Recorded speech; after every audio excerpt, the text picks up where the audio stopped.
Reino de Clio, Caminhos da História, na cidade de São Paulo. Nós estamos aqui em busca das igrejas matrizes da cidade. Nada mais justo, portanto, do que vir aqui ao pátio do colégio, construção que deu origem à cidade. Ao redor deste colégio, fundado pelos jesuítas, o padre Anchieta e o padre Manuel da Nóbrega, cresceu a cidade de São Paulo. Portanto, vamos entrar no local e saber um pouco mais. Reino de Clio, iniciando mais uma aventura na cidade de São Paulo.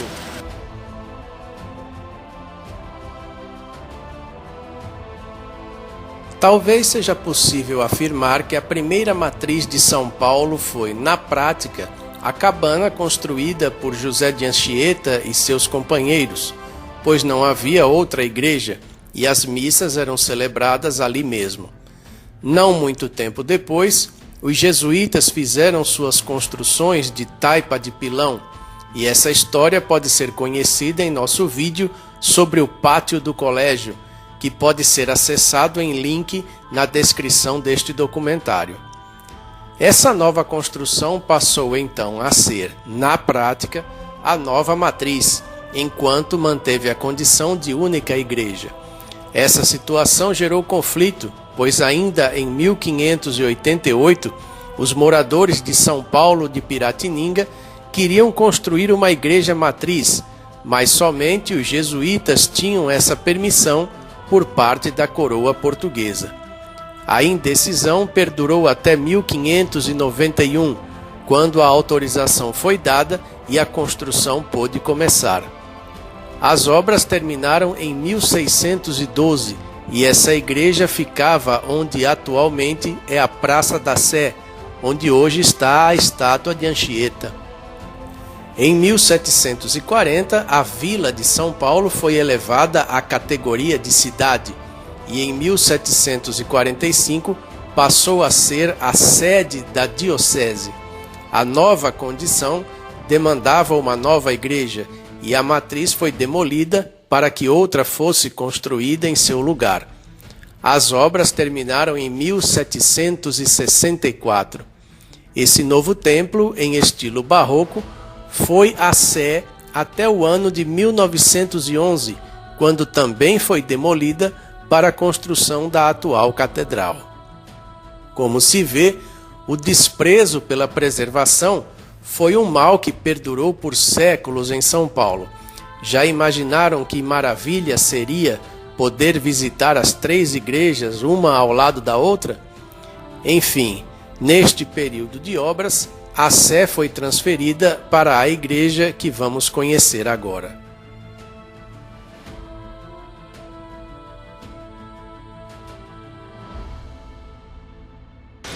Reino de Clio, Caminhos da História, chega àquela que foi durante muito tempo a igreja matriz da cidade de São Paulo. Este belo templo ao fundo é a igreja de Santa Ifigênia e nós vamos entrar para conhecê-lo. Vamos conosco. A igreja de Santa Ifigênia, que fica na rua Santa Efigênia, na esquina com a Avenida Casper Líbero, teve dedicação principal a Nossa Senhora da Conceição e ao Santíssimo Sacramento posteriormente. A primeira construção religiosa no local data do século XVIII, quando escravos ergueram ali uma capela, que depois foi demolida para a construção de uma igreja maior, obra inaugurada em 1805. Consta que esse templo tinha sineiros barulhentos, pois tocavam demais os sinos, chegando a ser emitida representação da Câmara ao pároco para controlar a situação. No início do século XX, o arquiteto alemão Johann Lorenz Medain foi encarregado de erguer uma nova igreja no local, condizente com o status que ela tinha dentro da cidade. Medain fez um projeto inspirado na igreja do Kaiser Wilhelm I em Berlim, que depois foi destruída na Segunda Guerra Mundial. A obra de São Paulo contou com doações generosas e vieram materiais dos mais diversos países, como metais da Inglaterra, telhas da Espanha, vitrais da Itália e o magnífico órgão que veio da Alemanha. A construção foi iniciada em 1904 e a inauguração ocorreu em 1910. As obras, porém, só terminaram em 1913. A beleza do templo fez com que, a partir de 1930 e até 1954, no período da construção da atual Catedral da Sé, a igreja de Santa Ifigênia assumisse o posto de catedral da cidade. Esse serviço foi reconhecido com o título de Basílica do Santo Sacramento, dado pelo Papa Pio XII em 1958. Quando deixou de ser a catedral da cidade, após a inauguração da Igreja da Sé, a Basílica Menor entrou em um processo de decadência. Segundo matéria de Vinícius Mendes para a BBC News Brasil, em 2019, os sinos foram silenciados na década de 80, pois eles e seus mecanismos estão danificados. Mas mesmo se estivessem perfeitos, não poderiam tocar, por risco de abalar a estrutura da torre direita. Haveria problemas estruturais no forro e na cúpula e infiltrações ameaçando as pinturas de artistas de renome como Benedito Calixto, os irmãos Bastilha, Henri Bernard e Gino Catani.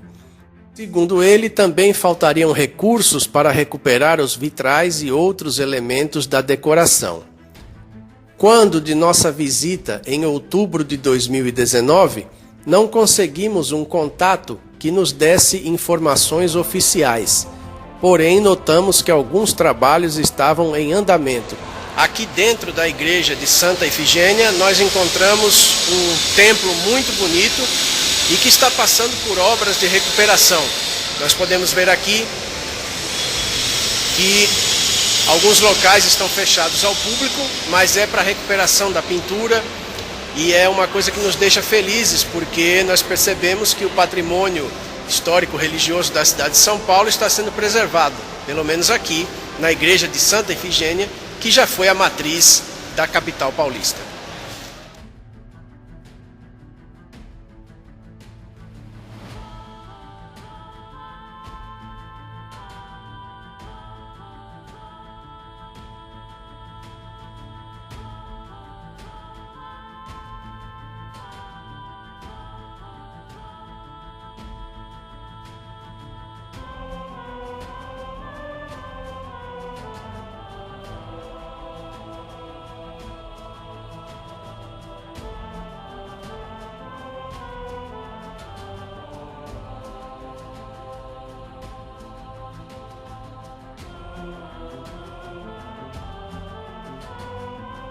Vamos conhecer agora, finalmente, a Catedral da Sé, a matriz definitiva da cidade de São Paulo.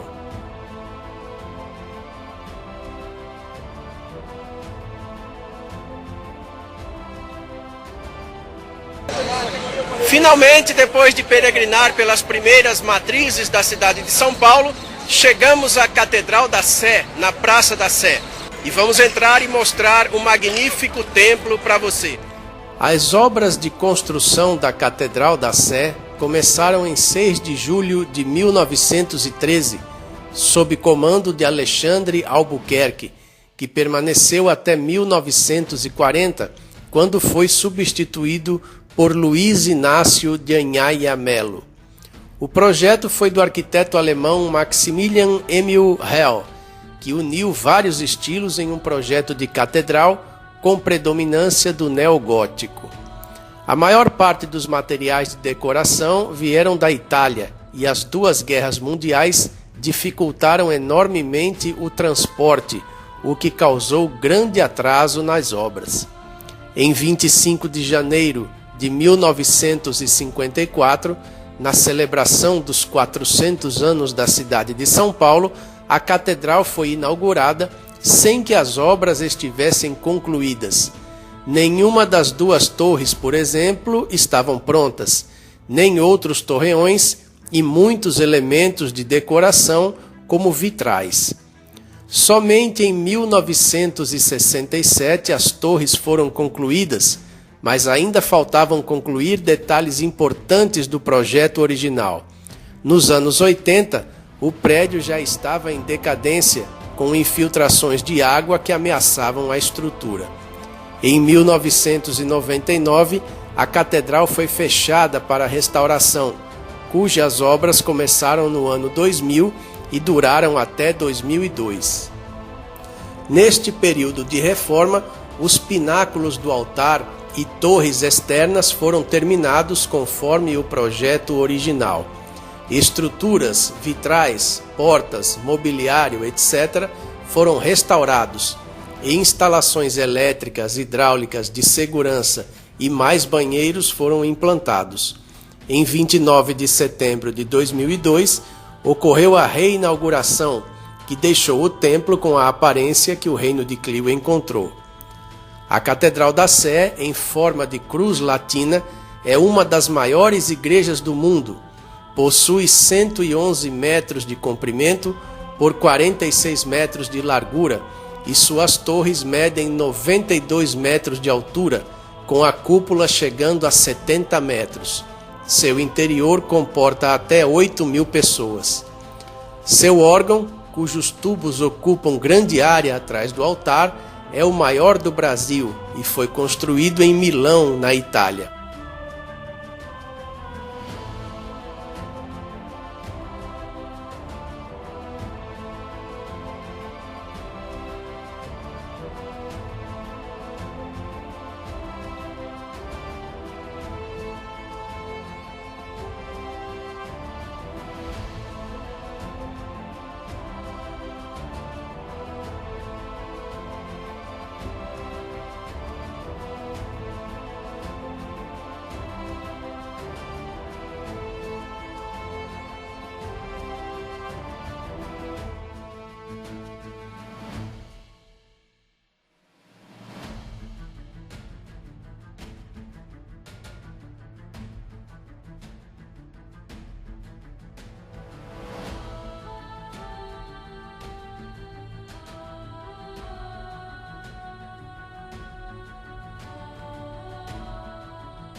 Nós não gravamos vídeos com áudio lá em cima, porque como vocês puderam perceber, estava sendo celebrada a missa.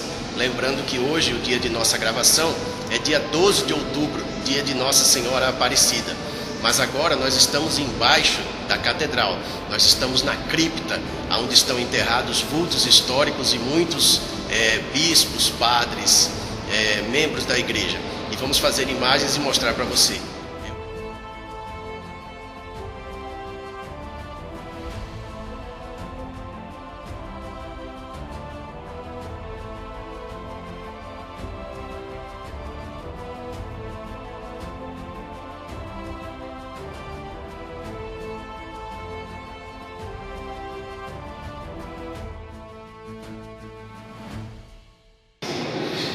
Aqui, logo à direita de quem entra na cripta, os túmulos de dois personagens importantíssimos da história do Brasil e de São Paulo.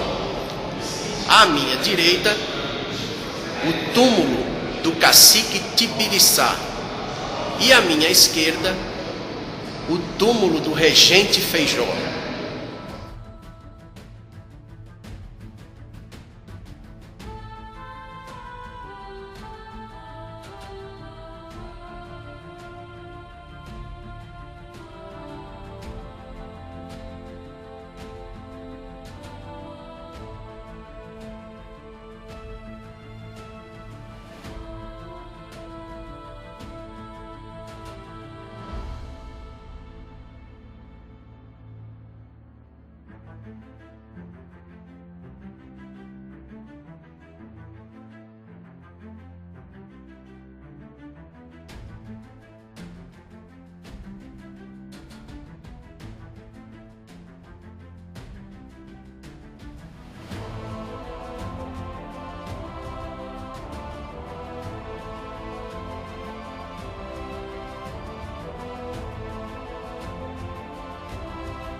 Aqui nesta saleta, relíquias, supostamente da época de Jesus Cristo.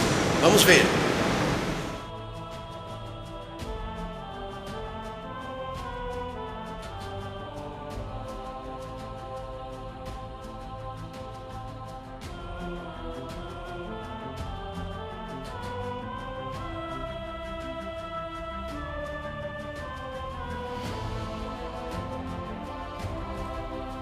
As fotos que compuseram todos os nossos vídeos estão disponíveis na nossa seção de visitas virtuais. Veja aí na descrição do vídeo o link para cada uma das igrejas.